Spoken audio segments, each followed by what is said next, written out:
السلام علیکم مرګرو. د نمخ کلاس کې ما تاسو ته د باکس په مدد سره ټیبل جوړ کړو. په تیر کلاس کې تاسو ته ما ویلی وو چې موږ به په نننی کلاس کې 2D ابجیکټ په 3D ته څنګه اړو. رایې لپاره به لکه مثال کې تو پر ما سره ریکټنګل دی ما سره دا اوس ما سره دا ویو په 2D کې را دا به د 3D ته واړو. ما به دې سره شم په دې ګډ به کلیک کم یا په دې هوم به کلیک کې صحیح ده. دا ما ریکټنګل را کړی زه به دا څنګه اړوم 2D ته. یا ما سره یو سرکل دی یا ما سره دلته زه به یو بل ابجیکټ والم چې څه به وي زه به والم پولی لاین په مدد سره به دا ابجیکټ جوړ کړم او دا ما سره داسې ټراینګل وي. یو ابجیکټ چې تاسو اړوئ یا ساتئ چې هغه به سنګل ابجیکټ وي لکه دا اوس چې ما سره دا سنګل ابجیکټ دی.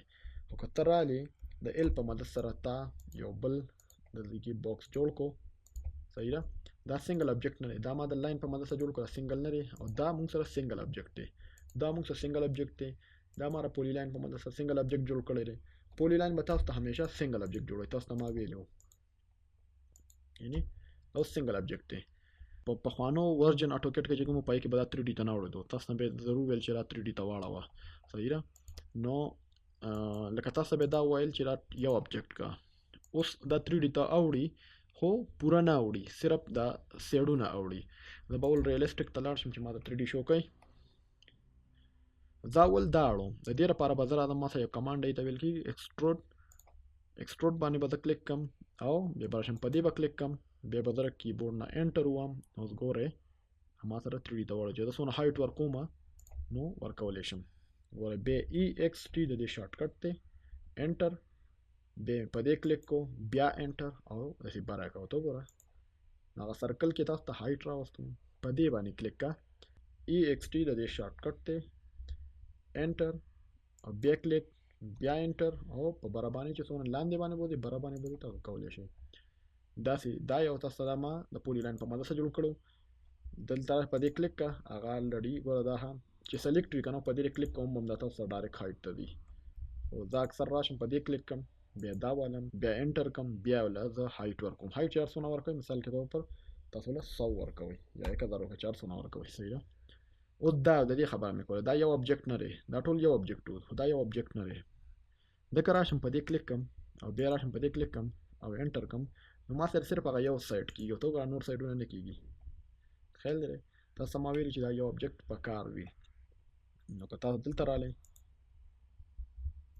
EXT ایکسټروډ او انټر او بیا ته ګوره نو یو ابجیکټ په کار دی. داسې حالت کې بیا څه کوئ زه کنټرول زیډ کوم تاسو دا شان یو ابجیکټ وي کېدای شي تاسو ذهن یو بل یو شکل کې وي نو تاسو به دا څه کوئ جوین کوئ به ټول سلیکټ کا جے پریس کا انټر کا دا جوین شو. اوس به موږ وګورو چې دا څنګه کار کوي انټر ته ګوره صحیح ده. بل موږ سره دې کې یو بل کمانډ دی ته ویل کېږي پریس پول. پریس ویل کېږي پریس کول او پول ځان طرف ته را پریس لکه چې ته دیکا ورکې او پول چې ته ځان طرف ته راکاږي صحیح ده. نو پریس پول دا هم یو موږ سره دلته یو کمانډ دی ایکسټروډ. زه به یو ابجیکټ والم صحیح ده او چې زه راشم په دې کلیک کم پریس پول د دې پر سنټر کې هغې به هغې لپاره ایچ ضروري وي د دې موږ په سنټر کې کلیک کوو صحیح ده. ته وګوره صحیح ده یعنی او د دې تاسو داسې چې کوم ځای کې کلیک کوئ هغه ځای کې تاسو ته بل 3D درکوي. ګوره صحیح ده پریس پول دا کمانډ دی پریس پول دغسې اډونو کې کار نه کوي دا صرف چې کوم پیس وي هغه سلیکټ کوئ. که تاسو په دې طرف باندې دا یو کوئ داسې هم کولی شئ صحیح ده. پریس پول دا په موږ سره زیاتره د 3D کمانډونه چې څونه د ټولو سافټویرو کې زیاتره سیم وي صحیح ده. نو انشاءالله امید دی دا به یاد وي دا تاسو صرف په دې باندې پریکټس وکړئ انشاءالله په مزه تاسو ته موږ په دې کې یو ماډل جوړو نو په حساب تاسو دا نور کمانډونه هم کلیر شي صحیح ده. نو امید دی تاسو ته به دا یاد وي د بل کلاس پورې اجازت راکړئ. الله حافظ.